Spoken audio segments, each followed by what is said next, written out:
j'espère que vous allez bien. Moi, je vais bien. De toutes les façons, sur ma chaîne YouTube, tout le monde va toujours bien. Aujourd'hui, nous allons aborder un sujet vraiment super intéressant. Nous allons parler des premières choses à faire lorsqu'on entreprend de voyager ou de poursuivre ses études dans un autre pays qu'on ne maîtrise pas. Premièrement, il faut d'abord avoir des informations sur ce pays. Est-ce qu'en tant qu'étudiant, on s'en sort là-bas dans des jobs et tout? Est-ce que le mode de vie est accessible? Est-ce qu'on peut facilement s'en sortir? Est-ce qu'on peut bien s'adapter? Est-ce que la langue parlée, vous la maîtrisez? Quelles sont les villes où il y a beaucoup d'avantages et des villes où il y a moins d'avantages à y être? Donc, ce sont des premières questions que vous devez d'abord vous poser.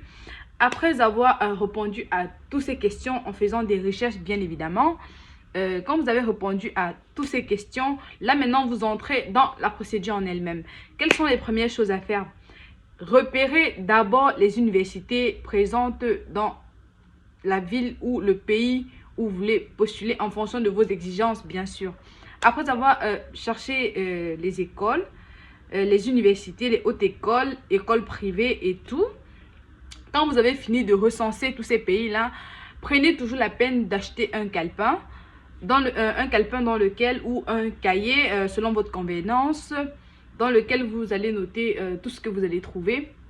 Après avoir noté toutes les écoles, toutes les hautes écoles et tout, regardez les écoles qui proposent des filières qui vous conviennent.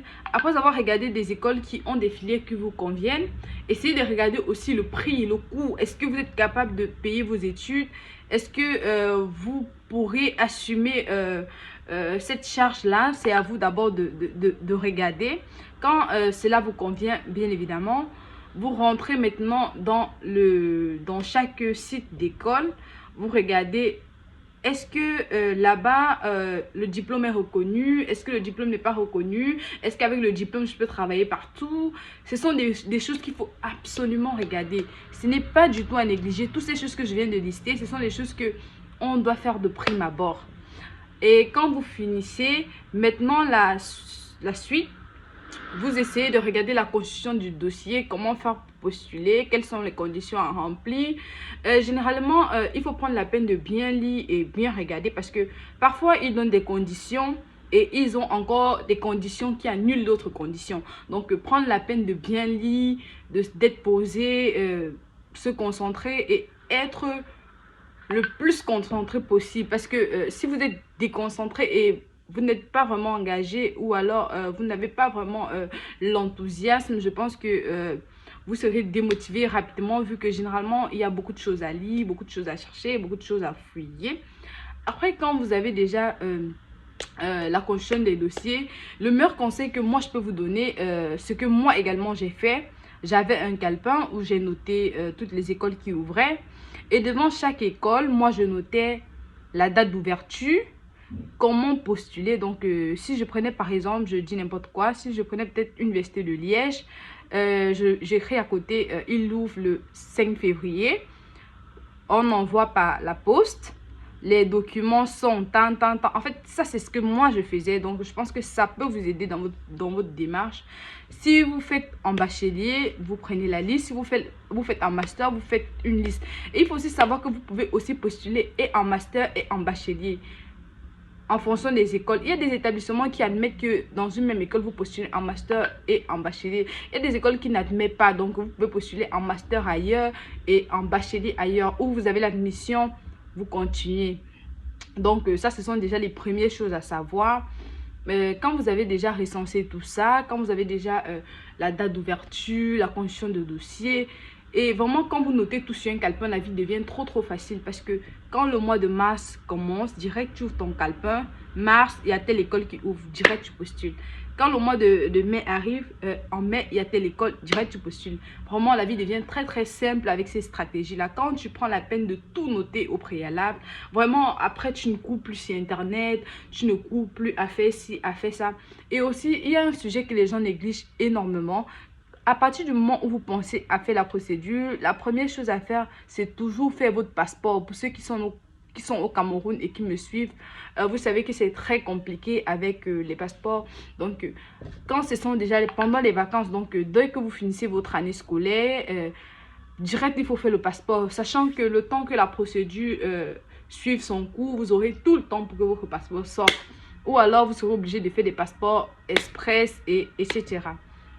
Donc, la première chose à faire, c'est toujours penser à faire son passeport bien avant. Quand vous avez votre passeport, vous suivez juste l'enchaînement que je vous ai donné précédemment. C'est-à-dire avoir un calepin, noter les écoles, les dates d'ouverture, dates de fermeture, comment postuler. Vraiment, avec ça, sincèrement, ça vous simplifie la vie grave.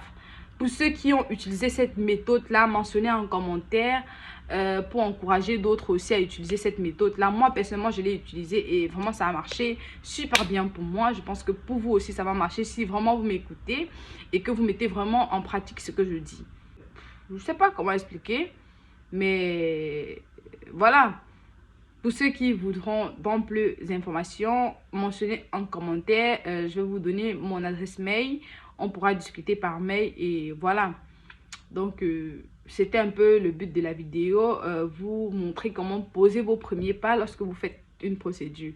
Donc, j'espère que vous allez bien. Passez une agréable soirée. Profitez au max. Portez-vous bien. À la prochaine vidéo. On va parler des équivalences. Pour ceux qui postulent en première année, ils ont absolument besoin d'équivalence pour postuler. Tous les pays hors de l'Union européenne sont concernés. Donc, pour la prochaine vidéo, nous allons parler de l'équivalence. Déjà, il faut savoir qu'il y a deux types d'équivalence, le type long et le type court. Dans la prochaine vidéo, je vais vous donner plus de détails sur ces deux types d'équivalence, comment les obtenir et comment ne pas risquer de ne pas obtenir le type long. Je ne sais pas si on se comprend, mais j'ai dit ça comme ça. Ok, passez une agréable soirée, profitez au max, abonnez-vous, cliquez sur la sonnette d'alarme, soyez nombreux, il y aura plein de vidéos qui vont sortir dans les prochains jours, qui auront plus de détails et qui seront vraiment super intéressantes les unes que les autres. Proposez-moi des sujets en commentaire. Si vous voulez savoir comment la vie des étudiants, comment ça se passe en Belgique et tout, je pense que c'est dans des vidéos que je vais faire après. Pour l'instant, je pense que je vais d'abord commencer par la procédure, comment ça se passe. Et après, on fera des vidéos sur la vie des étudiants en Belgique. Donc, au fur et à mesure, on va évoluer progressivement. Donc, faites-moi des propositions en commentaire. Je prendrai tous vos commentaires en considération.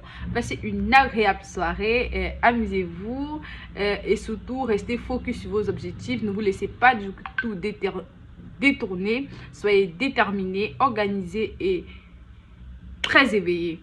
Au revoir. Bye bye.